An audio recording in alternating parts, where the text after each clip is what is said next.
Winter's at an end, and it's time to mend, and the dark pretend. How you doing, my friend? Tony Colosi, Tony Colosi, Tony Colosi, Tony Colosi, Tony Colosi. It's a joy to meet a friend along life's path or highway. So come along and walk with me if you're going my way. Welcome. My name's Ken Bent. I'm the founding artistic director of Lost Nation Theater, and I'm getting used to where the sound is in the mic. And it's right back here. Okay, thank you. It's my great pleasure to welcome you here tonight. This very special second weekend of Alaguasimek on Tlocadin, How One Dreams, a storytelling gathering. In gratitude and humility, Lost Nation Theater acknowledges that we do our work on Ndakina, the ancestral homeland of the Wabanaki, people of the Dawnland. We thank them for being stewards of the land and keepers of the light. We are located here at the confluence of the Winooski, North Branch, and Dog Rivers within the tribal boundaries of the Kawasap, traditional band of the Kawas, place of the pines. We pay honor and respect to them and to their ancestors as we commit to building a more equitable and inclusive space for all. Joining us in that work, we are grateful for the support of all of our underwriters, National Life Group, the City of Montpelier, Capital Copy, Vermont Mutual Insurance Company, our local radio station, The Point, Eternity for website support, and our wonderful weekly hometown newspaper, The World. We are also grateful for the support of all of our downtown on stage business partners whose banners you see hanging in our lobby, and for the support of literally hundreds of private individuals, lovers of the theater like yourselves, whose annual contributions have made possible everything that we've been able to do here at Montpelier City Hall for the last 34 years. Let's give a round of applause for all of them.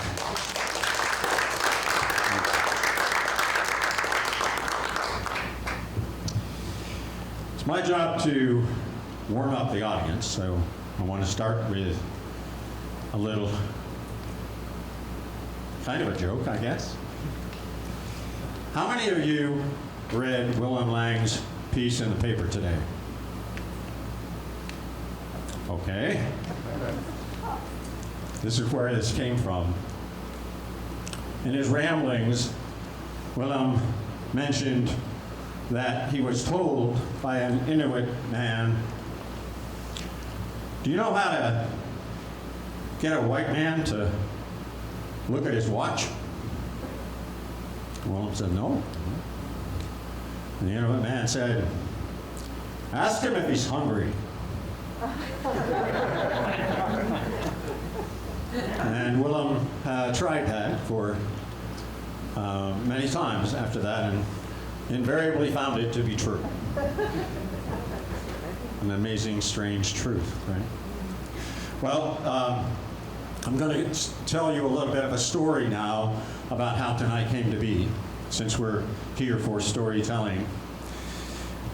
When late last year, when we were starting to put this all together, I reached out to Chief Shirley Hook of the Kawasap and asked her to put me in touch with folks who I should talk to.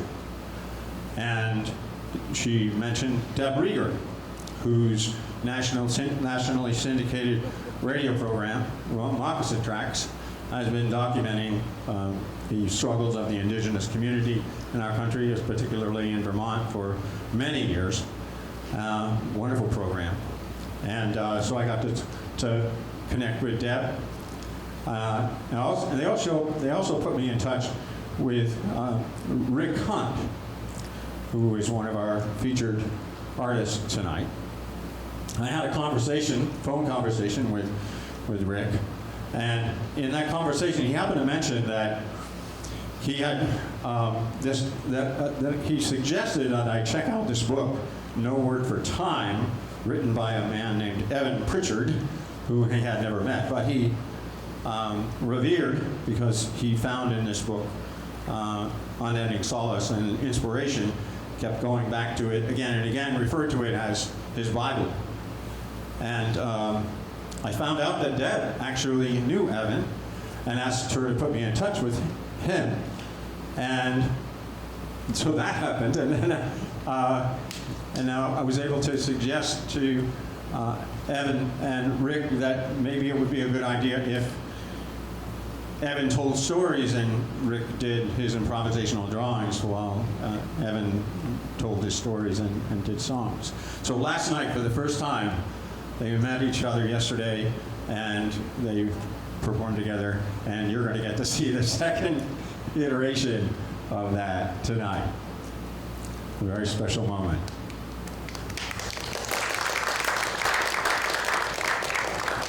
So these two men are mature, you know, like me, and they devoted their lives to this study,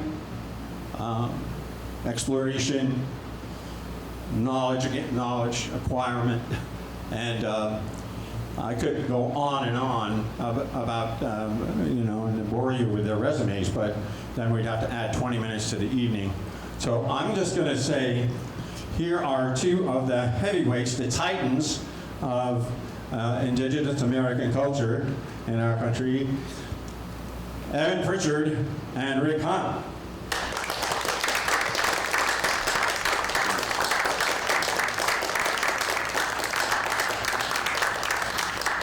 And now I'd like to introduce Andrea Brett, a member of the Vermont Wabanaki community, who's going to welcome Evan because Evan is Micmac, and that's the thing to do.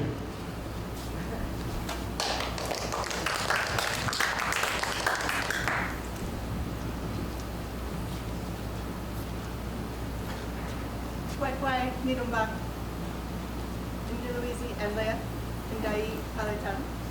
Hello, friends. My name is Andrea, and I am from Burlington. I am here tonight to introduce Evan to you. I first met Evan, I believe, in 2017 at the Northwood Stewardship Center for an Abenaki Revitalization Week, which was amazing. I have no words for how much my life has changed since that time. And for Evan, sorry, my bad handwriting, again, getting in the way.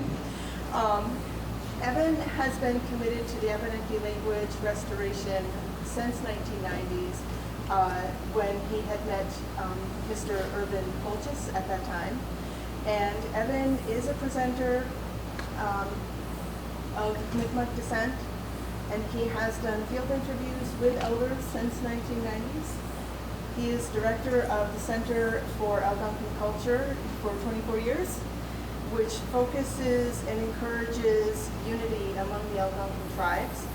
And he is a lecturer, National Studies at Vassar, Pace, here we go again, Merritt's, Columbia, SUNY, University of Ontario, and that's just to name a few. There are others.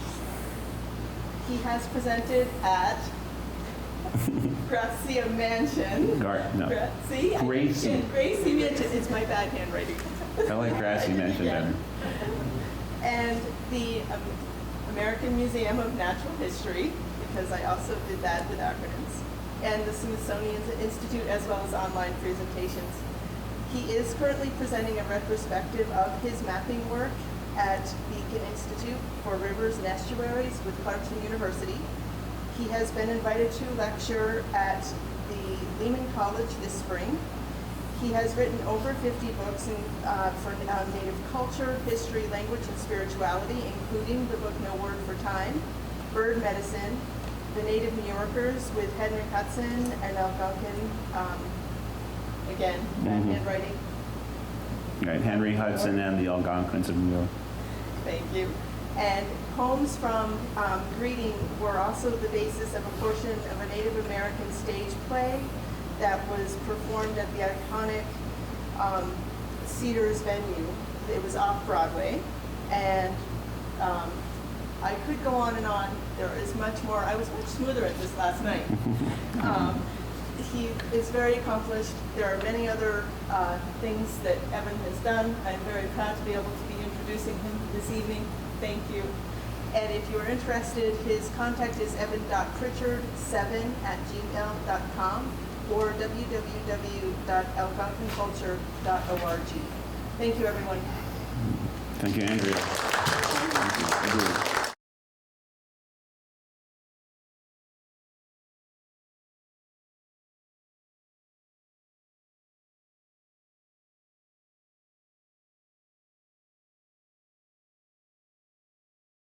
Far. Sounds like it did last night. This all began last fall when we applied to the Vermont Humanities Council for a project grant in support of this particular series. We were able to get that grant funded, and the first thing that we did when we knew that we had the resources to do this was talk to people that we knew. And one of the people that we knew was Chief Shirley Cook of the Kalasuk. And Shirley put us in touch with a lady named Deb Rieger, whose Moccasin Tracks radio program, nationally syndicated for many years, has been documenting, in a sense, the struggle of our Vermont Abenaki community for recognition, and it has happened. And so she was there to document that as well. So Deb told me about a fellow named Rick Hunt, and I called Rick up late last year. We had a wonderful phone conversation. In that conversation, he happened to mention that there was a book that he looked to for solace and inspiration for many years. He called it his Bible, and an author of that book was Evan Pritchard. So I spent quite a bit of the winter immersing myself in that particular book and learning to love it as well. And then when I found out that Deb also knew Evan and would be able to put me in touch with him, she suggested that wouldn't it be a great idea if we had Evan on stage singing songs, telling stories, and Rick Hunt doing improvisational drawings, which is one of his many specialties, and that make that a kind of event. And it has actually happened. The two of them worked together for the first time just 2 days ago. This will be their third performance. So, all right. Give them a round of applause. It's a magical connection. And I just want to quickly introduce these two heavyweights, titans of the this particular cultural revolution that's now going on in our country. They've devoted their whole lives to it. And I just want to say briefly about Rick that he is a member of the Wabanaki tribe. He's from Littleton, New Hampshire, and Evan is Mi'kmaq.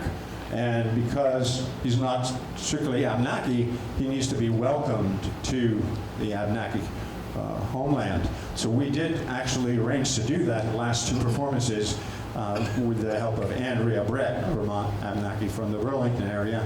Andrea was not able to be with us this afternoon, but I just want you to know that that has happened. He has been well welcomed. And Evan has a table full of books out here for sale for you to check out at intermission. He's happy to sign and talk to you, sign those books, talk to you about his work, and answer any questions you may have. And so without further ado, because I could go on, you please read their resumes on the board in the lobby. Please welcome Evan Pritchard and Rick Hunt.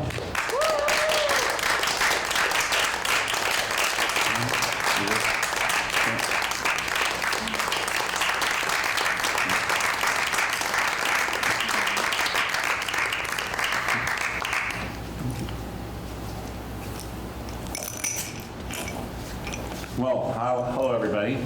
Hello. Hi, welcome to the Winooski Valley, or the Valley of the Wild Onions. And it's been here a long time, and there have been people here for thousands of years.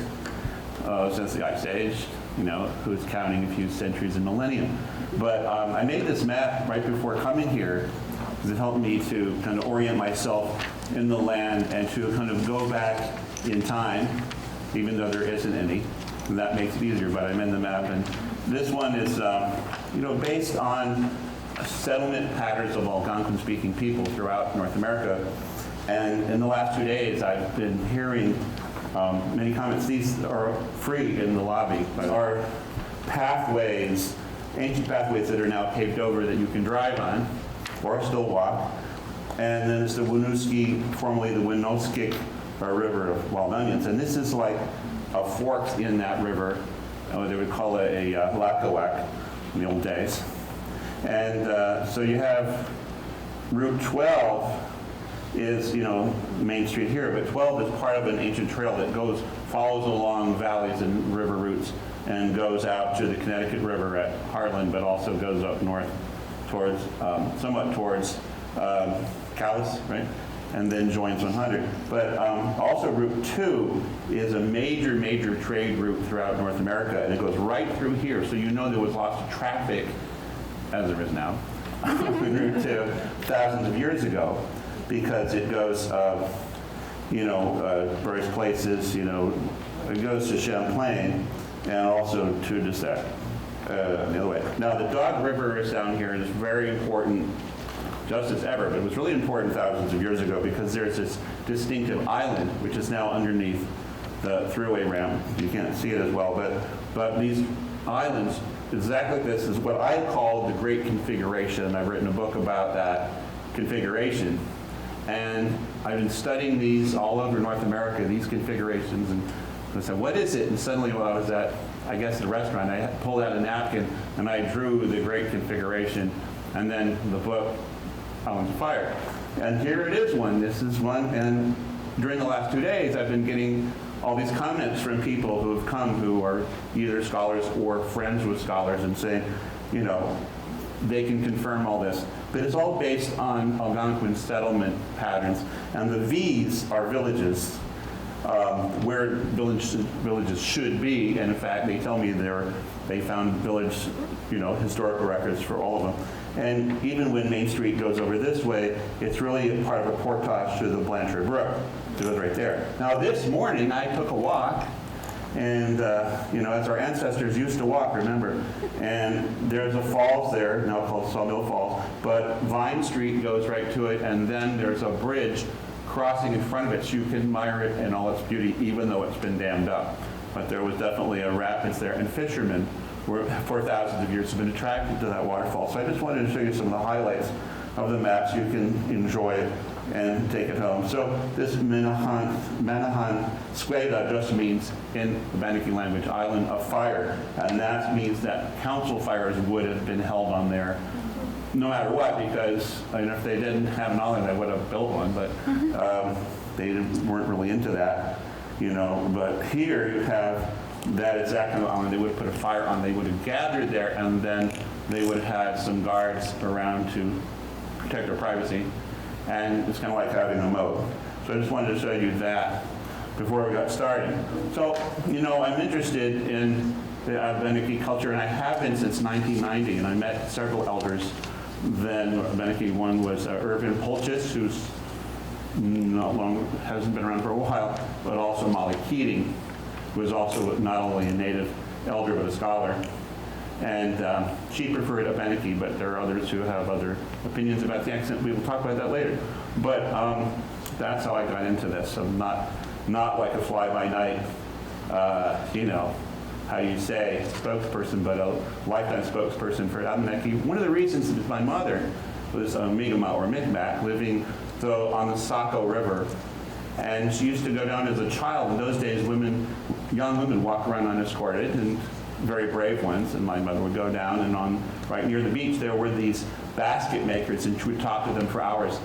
And they were mostly, Wabanaki, because the Saco River is the homeland of the Sokoki, really. There's an island at the falls, the Saco Falls, called Saco Island.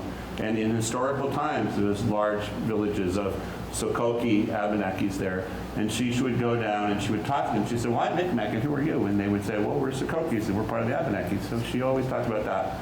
And she also told me that the local yokels would call them gypsies. And don't go near the gypsies because they might kidnap you. You know, so this was her story, right? Doesn't make it sound familiar. But she knew better. She knew they weren't gypsies. They were as local as you could get. And so I always, from a young age, I realized that what you hear in the mainstream may not be the truth. But it's a revolutionary thought, right? So, and it kind of cured me ahead of time of a lot of things. So I want to show you, there's a lot that, well, first of all, you know, I feel that in order to understand a culture, you can hear about all these statistics and all these different words, but you don't get a feeling of the culture until you hear the music. So always try to play the flute before any talk that's somewhat scholarly. And I have a special microphone here, and it's set on flute, you see. So this is a cedar flute, traditional native flute. This flute is actually made by Tiokas and Ghost Horse, who was on Pacifica Radio, and we have a Pacifica Radio announcer over here. Where's Deb Greger? I don't see. Oh, I can't even see you up there. She's raising her hand. So yeah, so this was a birthday present for me. And it actually, see, this is the thing. I'm going to talk about preserving carefully the details of the oral tradition, because you never know why they're there. So for example, this is from the Lakota Sioux, and this man's great-great-great-great-great-grandfather was called Sitting Bull, who was a great musician, wrote 100 hit songs for the Sioux that they still sing today, and this is no exaggeration. Lance and the Shield, you can read about it in his book. But anyway, so it said, yeah, this knowledge of how to make a flute was passed down by his grandfather, one of whom was Sitting Bull. And he follows it exactly, even though he doesn't necessarily understand why. So he's playing it for a while and realized that this flute plays most bird calls in the key that the birds sing in, and that's a big difference. Then you can fool the birds, and I thought, I could actually speak to the birds, and the problem is, I won't know what I'm saying. I probably will be saying, marry me, or I kill myself. So anyway, it's nice to have that. I'm not going to do that tonight because of that reason. A bird might come in and fall in love. So I want you to close your eyes and go on a journey with me into the past, into the Winooski Valley, to the land of wild onions, without moving a foot from where you stand.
Now, before we go any further, I'm going to honor Rick Hunt in an unusual way.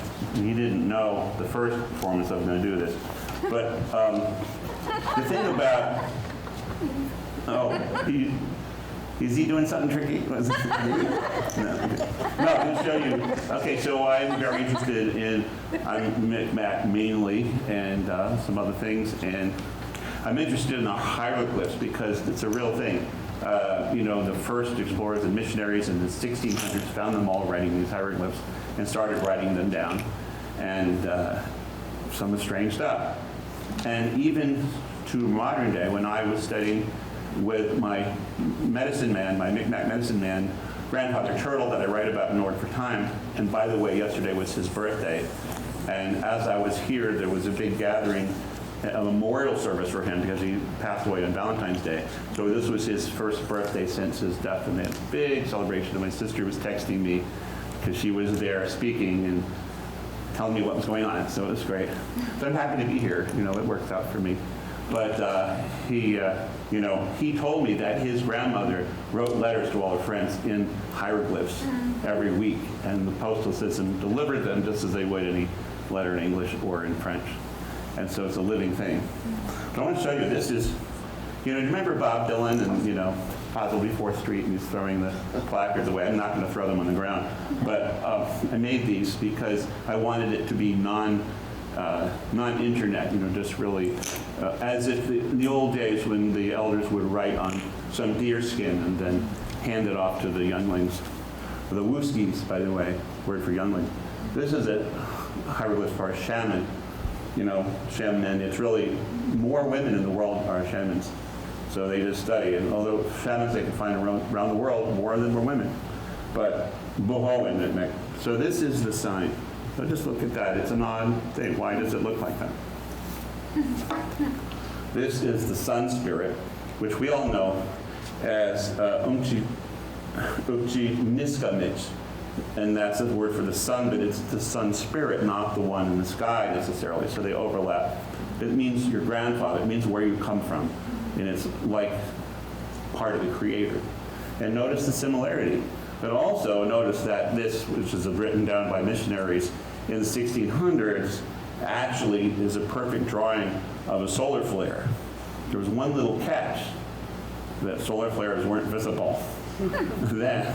And then, of course, they spent millions on the Hubble telescope to get a picture of, I'm going to show you, of a solar flare. And guess what? They had it. And so when they showed, oh, this is Hubble, this is this great photograph of solar flares, and the Micmacs like, yeah, we knew that. So make sure you see that. So you see the similarity? Because the shaman, the true shaman, is like the sun shining light to help creation continue, which is what I'm about. So here's the moose. And this is, I think, interesting because you see the legs are very short. And I thought, why are the legs so short? If these people knew their anatomy, they wouldn't just do that. And then I started looking at a lot of pictures of moose, and they are all standing in bogs of mud and ponds, and all of the pictures had the moose with water up to the knees. And so they captured that fact, you see. Now, I'm going to tell my moose story. I'm going to make it brief, but I was 5 years ago, I was at the Northeast Kingdom doing workshops with Native people about culture, and it was great. I have to say great. And there's another story I'll tell it later, but when I was driving home, this big moose, full size, sauntered in front of my car and then stopped and stood there. And so I had to, like, okay, very nice, but I really have to stop the car and not either kill one of us or the other, and it looked like it was going to be me. So stepping the brakes, it made this moose call-like sound. And it was a long note as my car's wheels slid across the pavement. And the moose was standing there, yeah, you know, like you like that sound, you know. And then he just sauntered off very relaxed and disappeared immediately into the bushes. And so I said, I wish I knew. I mean, that was a black moose. I don't remember any black moose. I wish there was somebody I could talk to who was an expert on tracking moose.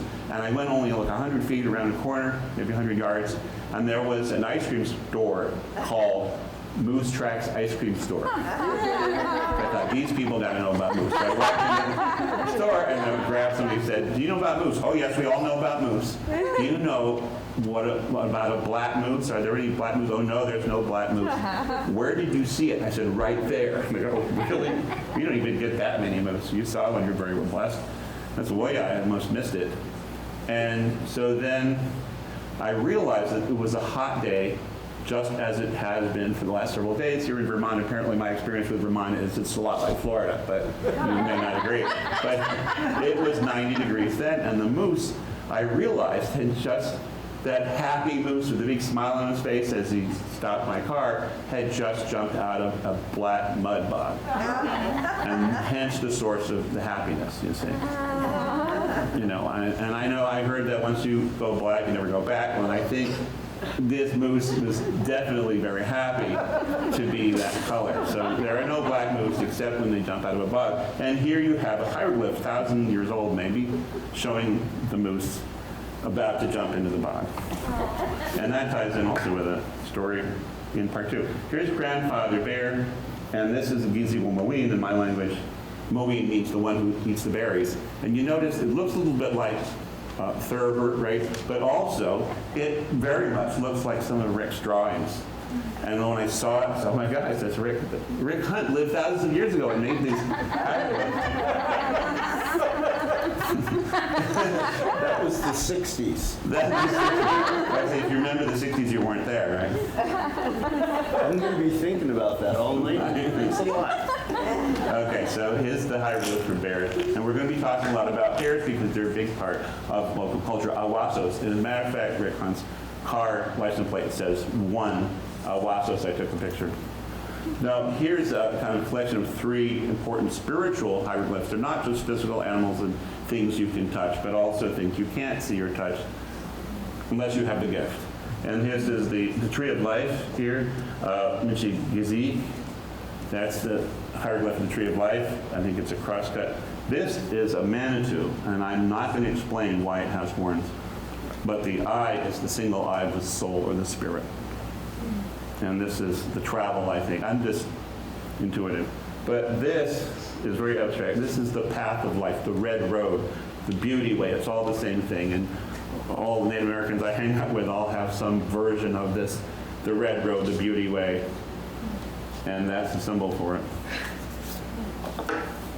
And this even more abstract. This is the shadow soul, which is this vessel that you are, that's transparent, that contains the light of Great Spirit of Manitou. And the only difference between the light inside you and that in the universe is that there's this kind of vase. Then it looks like a shadow, and your features will appear as a shadow on it. So this is the symbol. I don't necessarily understand it, but that T seems to be quite common. Now this is the whale or the humpback, boto in my language. We have lost a relationship with whales, and I think some of that applies to most of the Wabanaki people. But the funny thing was, I remember when I saw this hieroglyph that my mother had embroidered this design on my bed sheets when I was a baby, and I remembered it very clearly because I kept using them until I was pretty old, and then, you know, like 40, just kidding. But she embroidered it on there, just as, and I said, how is that possible that my mom, you know, living in suburbia would do a hieroglyph in an actual one? And I thought, well, you know, she must have had that from her father and his father and his father, passing that down somehow. And so she put it on mine. So that would always love the whales, which the Mi'kmaq people do. So there's another ancient hieroglyph. Now this is the pipe, Tamakan. Pipes are very important. We didn't get them from South Dakota. We find them in the ground in the east, going back thousands of years. And all the stem pipes, all the bowl or elbow pipes in the world, all descend from our pipes, by the way. You may hear otherwise, and they are not correct. This is the medicine bear. This is, people make jewelry with this design. But this is what, if you're really hunting a bear, really hungry and wanting your bear hunt to come out right, you might draw this hieroglyph on a rock.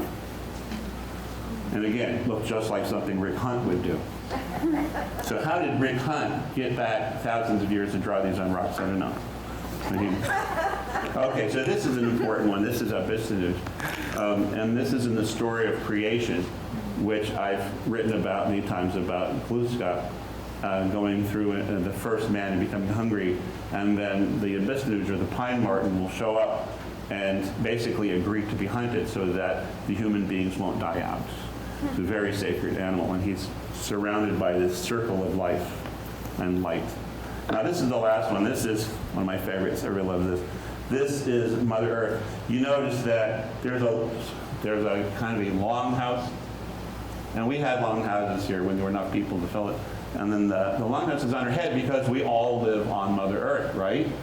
Let's never forget. Also in her right hand, there's, right hand, is a tree representing that in her palm of her hand she protects all the trees. She loves them. And over here she has a bow and arrow showing that she monitors and oversees all the hunting so the animals will thrive and not be lost. And I know she's doing the best she can with what's going on these days. So I wanted to start with that. And I also have this. I want to tell you the bear story, the robin and the bear story, as Rick draws it.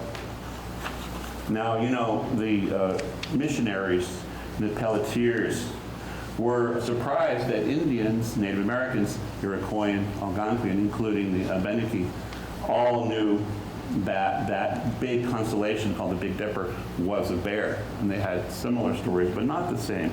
And some of the ones you hear, there's very simple ones. But the bear is, Asok is a sky bear, and represented by the 4 stars of the dipper part, the bowl of the Big Dipper. And then there's the handle. And the story, the first 3 of these hunters are pursuing the bear, represented by the stars in the handle. And there are robin, because robin is a red star that's right on his tail, and it's this really intrepid hunter, very brave. And one of the largest stars, actually. And then you have Chickadee, who is very small but very sharp hunter, good eyes. And Chickadee has a small pot that he carries with him, and that's the star that's right next to him. They're twin stars. And so that's, I think, interesting. And then there's Moosebird at the end of the handle, and that's the gray jay, and that's a bird, you know, that still exists and comes and raids your camp sometimes and steals your food. Not, you know, not a lofty power animal. Okay, so these are some of them. And then beyond that, beyond our conventional concepts today of what the celestial bear is, they had an expansive view, including boots and corona, the corona, you know, constellation. And so they had more characters. So there's the, you have, we have 2 owls, a large owl and a small owl, and one other. So they're also in boots, and there's another blue jay. So these all have, you know, Wabanaki names that sometimes share, but I want to go ahead and start the story, and I found that it's best to tell the story with some music. So I brought a guitar.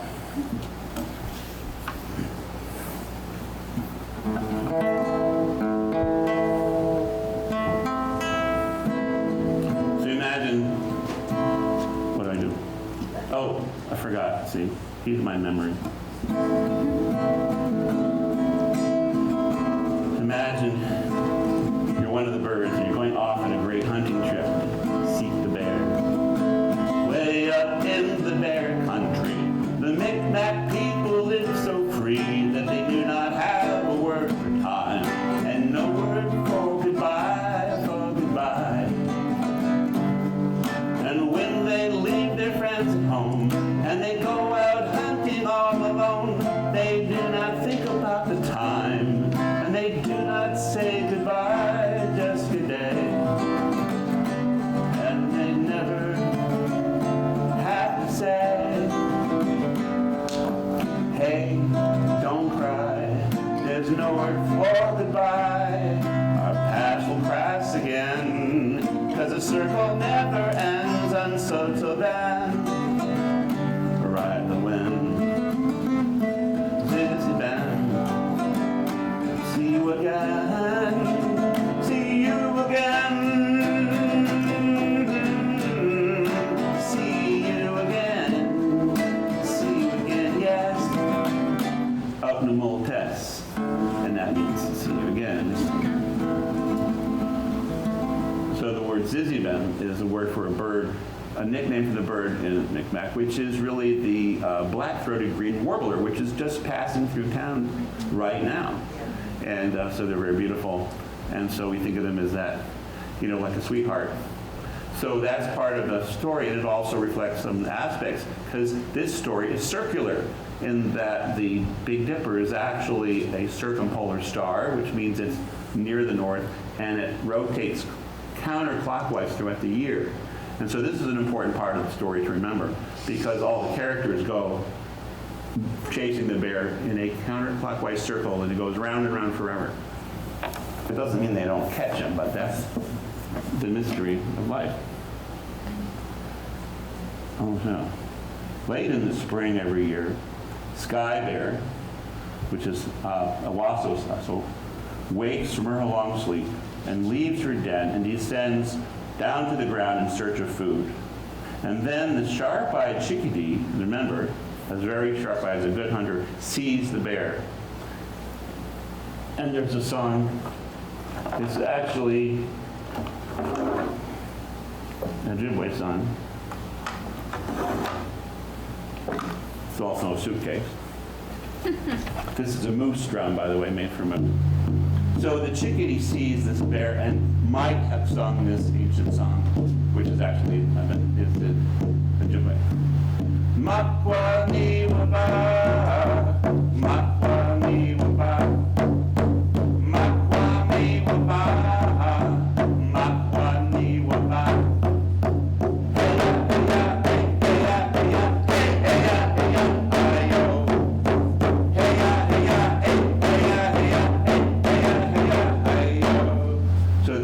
Song, it means bear, I see you. So it's like in sign language, you always do sign during this. You say magwa, which is like magwa. Can you do this?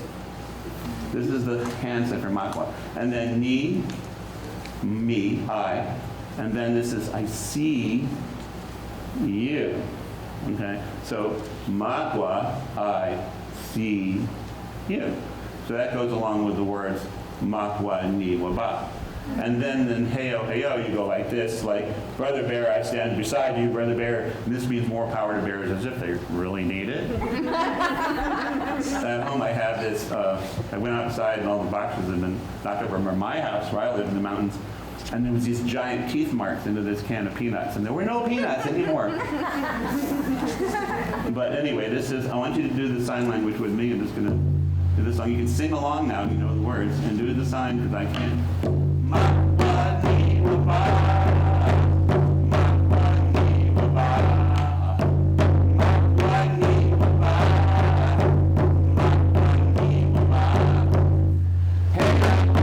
ni waba, makwa ni waba, makwa ni waba.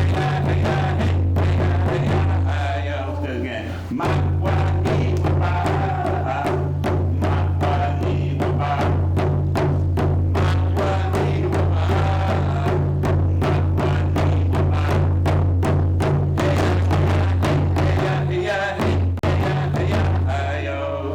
Hey ya, hey ya, hey ya, hey ya, ayo. Let's do it again.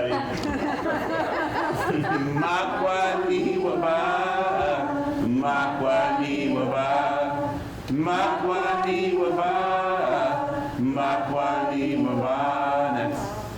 Yeah. Very good. So I'm just assuming that Chickadee would have sung that song, being the first to see the bear, but he was too small to chase the bear and hunt it by himself. So he called all of these other hunters, and these 7 now hunters begin the chase. Of course, they placed Chickadee in the middle so he wouldn't get run over and lost, and he put his pot in between him and the 2 of the larger birds, so he would not lose his way. And they pursue the sky bear because they were very hungry. And then there's a song which we might as well sing. This is also Ojibwe, but we're all related. It's a beautiful song.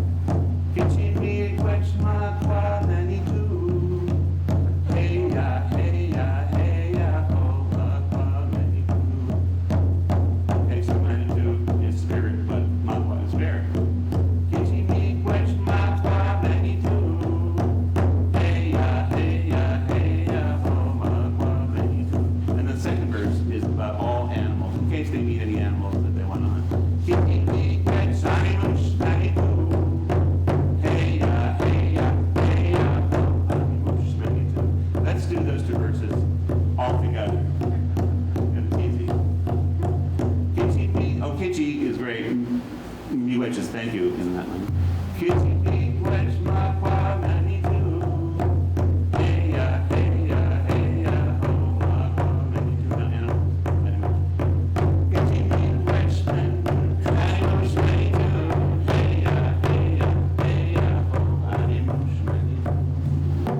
this is a song you sing, when you're addressing the spirit of bears to help you in the hunt. So that would be something they would certainly do. And then now they're chasing, again, the bear and asking the spirit of the bears to help them. And through the summer, the bear, Owasos, flees across the northern horizon knowing he's being pursued by these hunters, and they fire arrows at him, and they don't all miss, but they nick him, or her. This is a she-bear. And these arrows maybe cut into the heel of the bear, or maybe the side, but small wounds. And so what happens is the bear lowers in the sky down towards the horizon during autumn, September. The bear gets down further low because it's losing energy, and it's bleeding once in a while on the leaves on the mountains. And so sometimes, even today in September, you'll see some leaves are red and some are not. That's because, he's only bleeding once in a while. Okay? But her energy is depleting slowly, and she sinks down like an old balloon, And they're still hunting that bear. And so what happened was the bear starts to turn around, Rick, starts to circle counterclockwise, going up. That's not upside down. Okay. So it's turning, but it's still low to the horizon. Okay. Fantastic. So remember the owls, the two owls, the large one and the small one, are at the end. And then there's the blue jay, and they go below the horizon, and we say that they get lost on the way. And so the owls disappear, these two owls, because they're heavier and clumsier than the other birds. And also because they're at the end of this chase, and they go under the horizon. But it's said that you must not laugh when you learn that the smaller, what they sometimes call the Acadian owl, or in Wabanaki would be the Cocos Hasis, has failed to get some of the bear meat. And you must not imitate that rasping cry that he makes. He's so sad that he missed the bear meat, because he has failed to eat some. And you do, if you, of course, mock him, he will descend from the sky when you're asleep with his birch bark torch, which may look a lot like a comet, and burn your clothes. So that's a warning, okay? So don't make fun of him. Now, as the bear is bleeding, more of the leaves are turning red. And after the owls, blue jay, and pigeon all lose their way, again, under the horizon, then what happens, only robin, chickadee, and moosebird are left, the ones in the handle. And they're the brave ones. They continue their pursuit, and at last, in the middle of autumn, they overtake the bear. Now, at this point, the bear turns so that he's completely upright in the sky. And there's a certain time of year, pretty late in the year, I would say November, where I'm from, that the bear is standing up, and he's like, "Rah, all right, make my day," because he feels cornered. The robin is a good shot. And so he goes, like this, and it's very scary. And then Robin takes his arrow, and he goes, boom. And Robin's a great hunter, and so it really wounds the bear. And so brought to bay, this bear takes yet another turn, rears up on those hind feet, and preparing to defend herself, but then with the arrow, she falls over on her back. And so that's what you're starting to see here, is the bear. If you see the Big Dipper, if that's what we call it, Owasos, the sky bear, falls on her back. So in January, February, you might see Big Dipper completely fallen like that, but on the top of the wheel, you see. And so it's very interesting that the old-time storytellers could sit by the campfires out at night and weave the story on for hours. Great epic, so like the Odyssey, right? And there it is, and it's all, they didn't have slideshows and movies.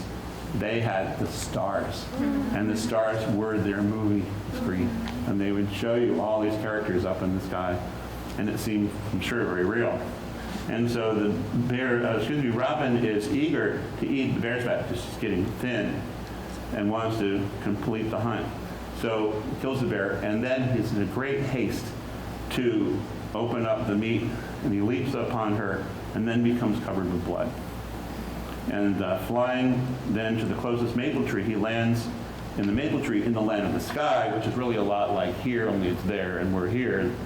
and it's like another world, just like this one, trying to shake off the blood, because, he has that feeling like Lady Macbeth, out down the spot, because people will judge you, and if you get a little too happy about killing a bear, because the bear is very sacred, and so he's getting it all off, and he wipes it off on all those leaves late in the year, and yet Robin could never get the stain from right here. It just stuck, And so, of course, Chickadee didn't miss a trick and was very happy to criticize. And Chickadee says, "You're going to carry that blood and that stain as long as your name is Quick-Wiscus, as long as your name is Robin." Well, the blood doesn't shake off completely, but it scatters far and wide over the forest. And every autumn we see the blood tints of that foliage, and reddest of are those maple leaves, and maple leaves are considered sacred because they carry the sacred color. And the trees unearth again following their appearances. Now, sometime after Robin kills the bear, Chickadee then arrives on the hunting scene. And together they cut up this body, this big bear body, and they build a fire. They place some of the meat in that pot, the quatis in Wabanaki, the pot that Chickadee brought, to cook it. And as they're about to eat, guess who shows up? Moosebird, would be Tedesto, was the gray jay, but there's something a little funny about Moosebird. Well, he had lost the trail, and that shows that nobody wants to, in our culture, there's nothing honorable about losing the trail or getting lost in the woods. That's like not something you'd be proud of, but he did. But when he found it again, he saw them, but he didn't hurry. He just went very slowly over because they were doing all the hard work. And he wanted to time his arrival so that all the hard work was done and then there was time to eat. And he'd say, "I'm here. What do you want me to do?" And of course, all they had was the food. And so they fed him, and they were very, had to be very generous to him because that's the old way. And so he didn't mind being so late as long as he got all the meat and full share, in fact. So he was so impressed with his success at their generosity that he has never again hunted for himself and follows hunters around until they hunt something, and then he shows up and he eats the meat. And that's still true of the gray jay or the Canadian jay, moosebird today. They show up, they raid your camp, they eat your meat. So be careful. Now the thing is that when we say, your opinion, doesn't it the moosebird sound kind of ungrateful? Or is that just me? Well, let me tell you that Chickadee and Robin were very grateful, according to tradition. I mean, they hunted the bear, right? And the bear gave up his life so they could get through the winter, which is how we do it. But then the thing is that they must have sung an incredible song of thanksgiving, right? Just to continue in the traditional hunting way, and so that in following years, their hunts would be successful. So this is a song I wrote, more or less for this moment, but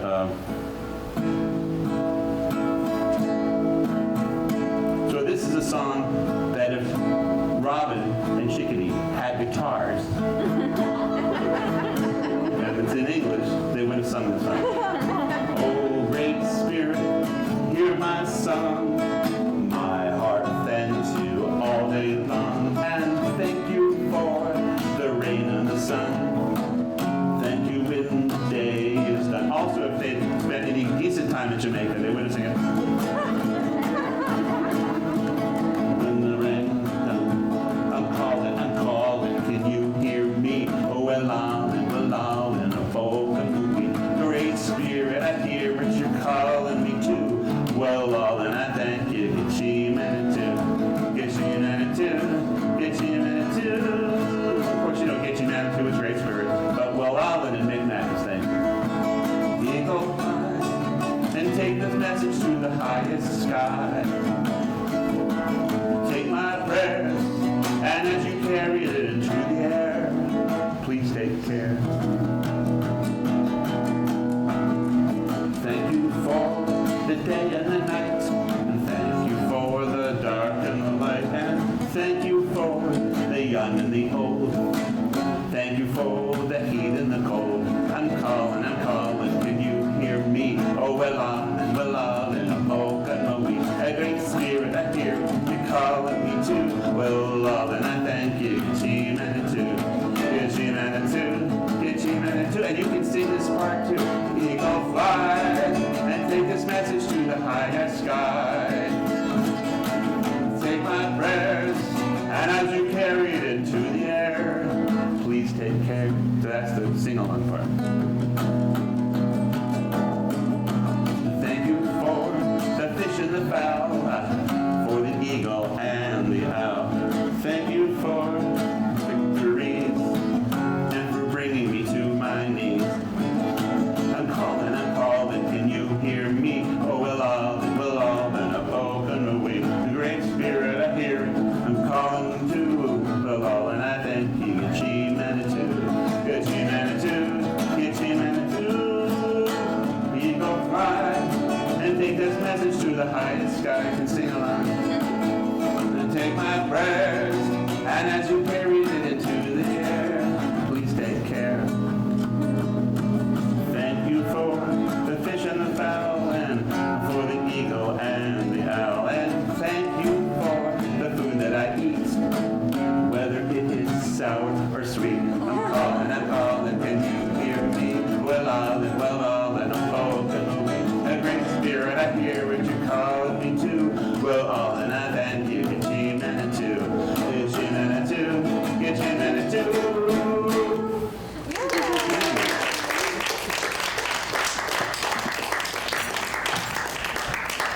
And now we're all feeling grateful, and this is how grateful, Robin and Chickadee were feeling, because they had hunted the bear successfully, and the bear had given his life so they could eat. Now, on the other hand, of course, Moose Bird,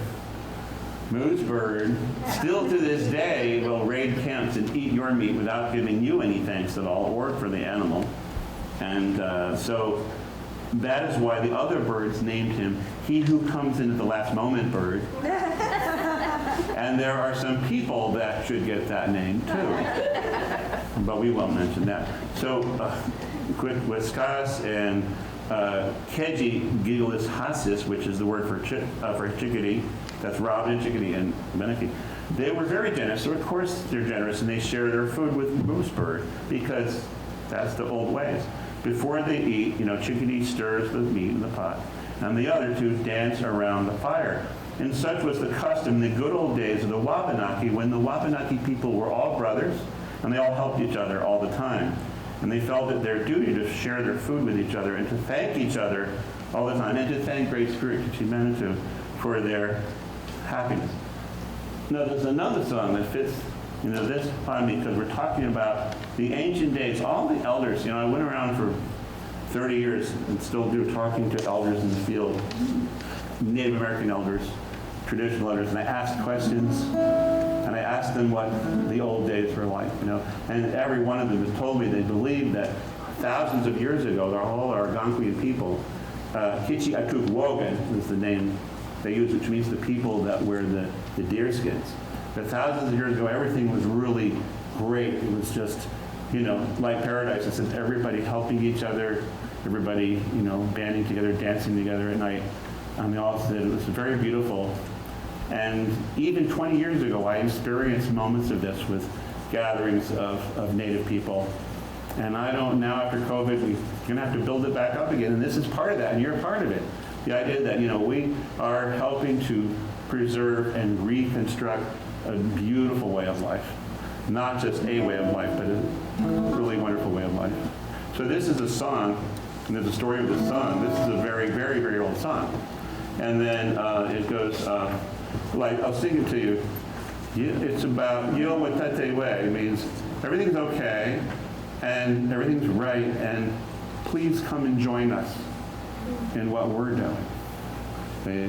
So I wanted to add a little guitar part to make you feel maybe a little more sentimental about these ancient times.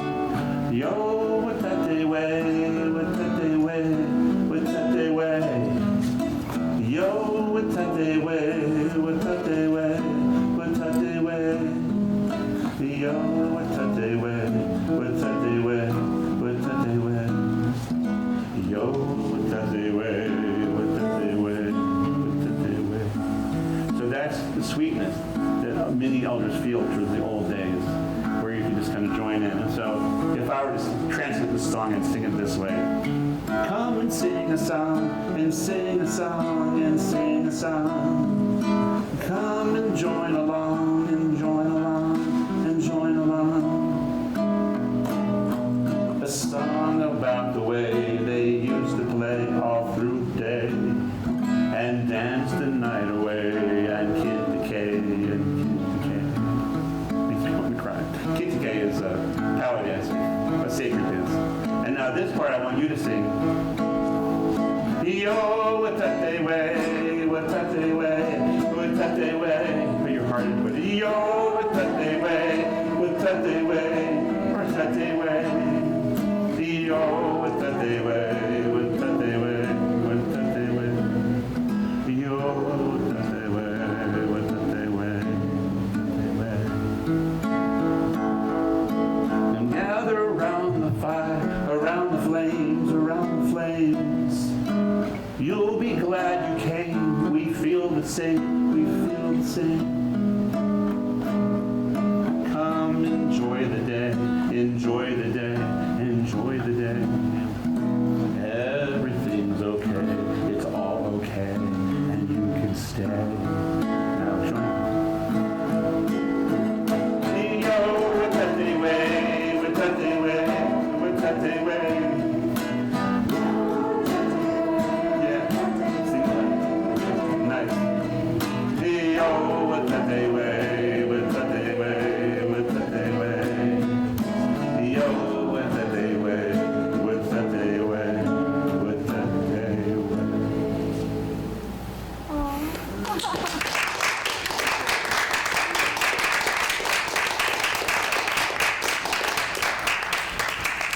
That's an actual song, and one of the reasons it makes me cry is because there's a story behind it, which is really a story of hope, true story, that's inspirational for people here of our Algonquin-speaking culture, the Kichiyatugwogan people, because we're trying to reconstruct those old days, right?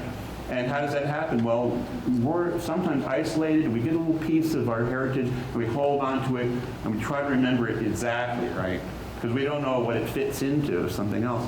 And this was the case here. It's the people from where I'm living now is in the Hudson Valley, and there was a Munsee Delaware people. And they were driven out well before the Revolutionary War. And they were split in all directions. They were all sent west of the Susquehanna, where they were supposed to be safe. And then we had Sullivan's campaign, ouch.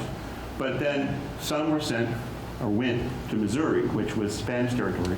And some went to Quebec, which is French territory. And some went to Ontario, which is English territory. And they're all separated. But they're all preserving as exactly as they can these different things.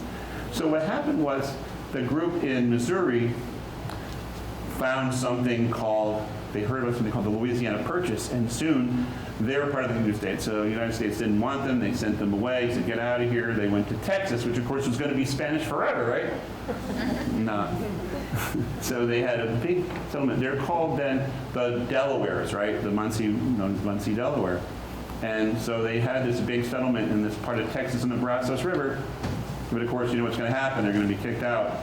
But the local peoples, you know, that have their different accents, they call them Delwas. Delwas instead of Delawares. Oh, you're the Delwas. Why don't you get out of here? And that became the city of Dallas.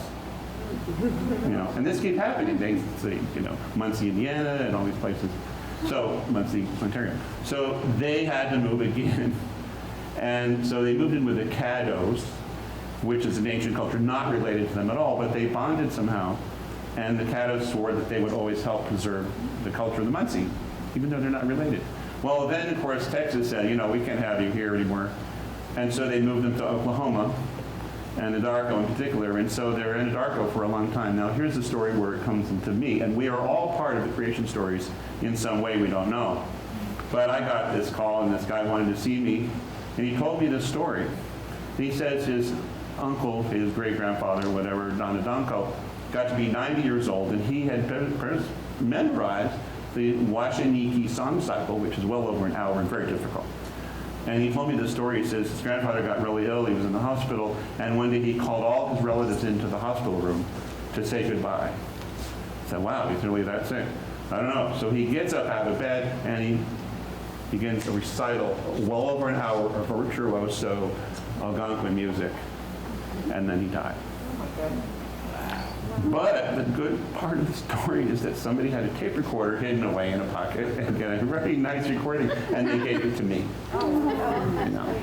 So what are you going to do with this? We don't know. They didn't even know what the words were saying. So eventually, I connected with my Canadian Muncie teacher, Julie Timothy, and she had passed away, but somebody had written down some things she wrote, published in a book, and there it was, the words to the song from Oklahoma.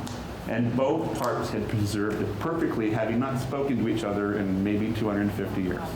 So that's why we need the oral tradition, why we need to be very careful about the piece that falls into our laps to try to hold on to it, right? So this kind of happened, you know, the last 3 days because I made that map based on what I've been told about our settlement cultures and our patterns of our culture and where we would live and why. And so I made that map just, you know, because I looked at a regular map and I said, well, I know what that is. And then when I brought it in for the last 2 days, I've been hearing, oh, well, yeah, we did, you know, research there, and yes, that's where the village. How did you know? You know, so that makes me feel good. So that's kind of what this whole weekend has been about, for me at least. So anyway, let's go back to our story. Through the winter, the bear hangs upside down. As when you render an animal, you know, you hang it upside down, you hang it from trees or a hanger, and then we have that over on the left here, the bear is hanging in the sky. And if you go like late winter, you see the Big Dipper is hanging upside down. That's just gone all the way around. It's hanging over in that west side and waiting for spring, you see. And the life spirit leaves the bear, but it enters another bear that's lying in a den, an invisible den, and sleeping the long sleep of winter. And so we're waiting for spring to come again. And I had that, okay, so I had that picture of, you know, the constellations. But there's a little den above the bear's head in the sky. And it looks like a cigar, or it looks like the opening to a bear's den that's exuding a great light. Which of course it does, because it's like, you know, the Celestial Bear is very sacred and exudes light. And so the cave exudes light as well. And it does look like a bear's den, and it's called M82. So instead of Owasos Wigwam, like it used to be called in Wabanaki, now it's called M82. This is the same thing they do with roads, you know. You get the Michimayagat trail, it's now called Route 1. You see, they keep improving on our culture. So then what happens is that bear comes forth again, and what happens is that as it emerges, and of course, Chickadee has those sharp eyes and sees the bear and starts to follow. And as Chickadee is running through the woods, and you have Robin going this way pursuing the bear and Chickadee, and then Chickadee goes down and is washing the pot because he sees the bear and he knows that he's going to need his pot again because they're going to go through the whole story all over again, and runs into Robin. Hey, how you doing? You know, and they're going along together now, walking towards the bear, and then they have a happy reunion, and they go in search of the bear, so then they run into Moosebird, who's sleeping. Hey, Moosebird, wake up, guess what? You want lots of food? Come with us and help hunt the bear, you can have your share. And Moosebird says, oh, all right. And he's thinking, I'll just stall, but it's okay. And they wake him and they go off together, they march off, and then they find Pigeon, which is called Pilaz, and Abenaki, and also Blue Jay, and they're canoeing, and they say, hey, come and join our hunt. You know, so they all go, and then the owls fly down, and they have a reunion right there in the woods. And they, of course, speaking Wabanaki, even though it was thousands of years ago. And this is a special song I wrote for this occasion.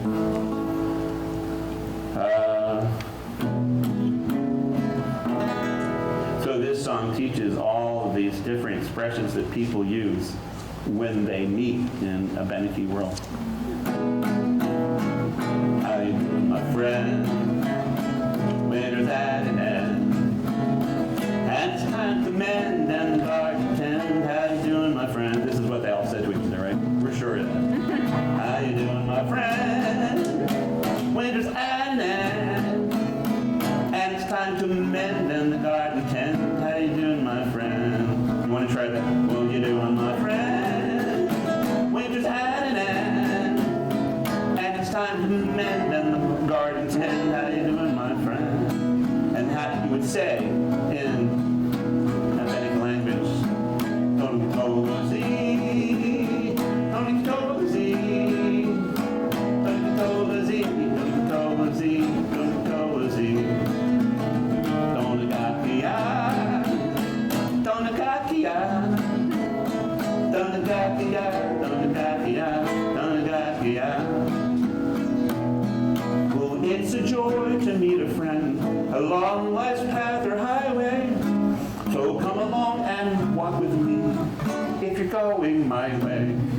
Don't gakia, don't cozy, don't gakia, don't cozy, don't cozy. This part, how you doing, my friend? Sing on.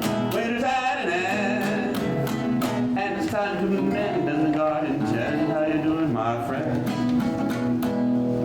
Some will say Wabanaki, Dawnland people, that's the name. Others will say Abenaki, either way, it's all the same. Donagakia, Donagakia, Donagakia, Donutolazi, Donutolazi, Donagakia, Donagakia, Donutolazi, Donutolazi, Donutolazi. Some say quay, some say ho. When they meet, they say to you, Ulikizup, Ulikizup. That word means good day to you. Donagakia, Donagatolazi, Donagakia, Donagatolazi, Donagakia.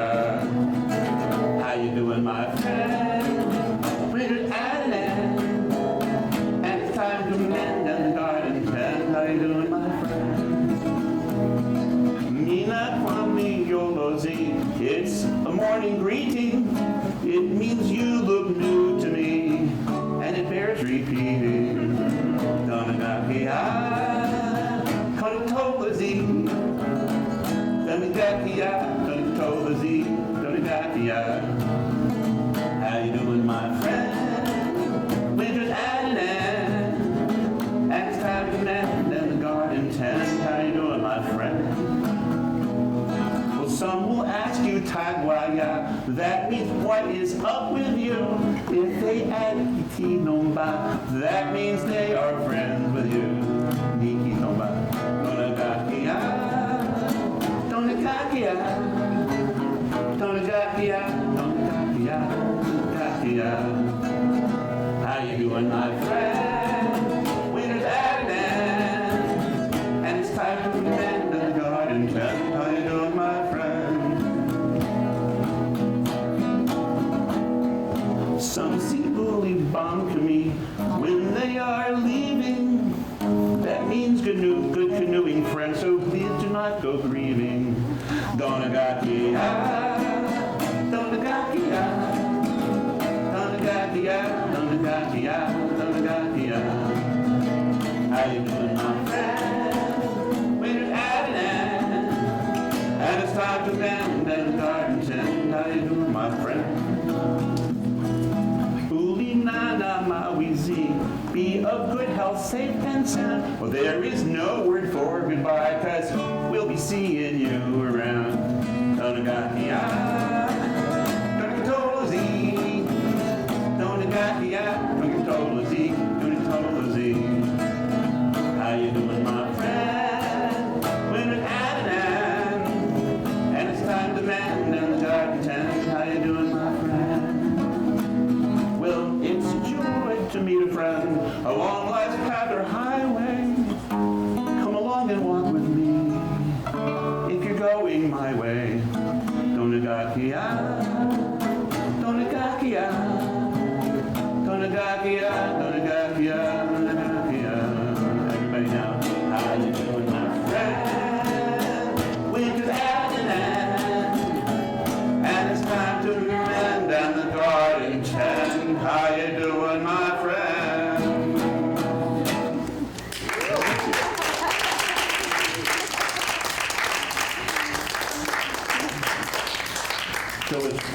know that's what they said when they ran into each other the second year. But you see, it keeps going forever. They keep doing it. And they keep hunting the bear, and the bear keeps coming back and dying and reincarnating and coming back. In an endless cycle, just like the northern stars around the circumpolar stars around the North Pole, those stars keep going around and around. And some of them never actually go below the horizon. Some of them think of them as immortal stars. So that's how they ended up in this continual story. And so I think that, I'm going to ask you, okay, so that's the end of the story. Now.